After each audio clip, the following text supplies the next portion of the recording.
ஆமா தாயே, வருஷம் வருஷம் நடக்கிற இந்த காமாண்டி கோவில் திருவிழாவுல நானும் வந்து கலந்துக்கிறேன். உன்னை நினைச்சு மனசார வேண்டிக்கிட்டா அது ஒரு மண்டலத்துக்குள்ள நிறைவேற்றி வைப்பேன்னு பெரியவங்க சொல்லுவாங்க. எனக்கு ஒரு வேண்டுதல் இருக்கு, நீதான் என் வேண்டுதலை நிறைவேற்றி வைக்கணும். சின்னையாவுக்கு நான் தான் துர்கான்னு தெரியணும், அவர் என்ன முழுசா ஏத்துக்கணும். நாங்க புள்ள குட்டியெல்லாம் பெத்துக்கிட்டு எப்பவும் சந்தோஷமா இருக்கணும். இதை மட்டும் நீ நடத்தி கொடுத்துட்டா அடுத்த வருஷம் திருவிழாவுக்கு வந்து என் முடிய காணிக்கையா கொடுப்பேன் தாயே. துர்கா,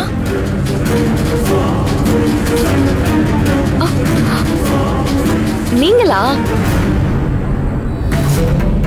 ஆமா, நான் தான் துர்கான்னு உங்களுக்கு எப்படி தெரியும்? உண்மையிலேயே உன் பேரே எங்களுக்கு தெரியாது. ஆனா கொஞ்ச நேரத்துக்கு முன்னாடி அசோக் சார் தான் உன் பேரு துர்கான்னு சொல்லிட்டு இருந்தாரு. என்னது, சின்னையாவே துர்கான்னு சொன்னாரா? ஆமா, அசோக் தம்பி தான் சொல்லுச்சு. அப்புறம் ஒரு முக்கியமான விஷயமும் சொல்ல சொன்னாரு. என்ன சொன்னாரு?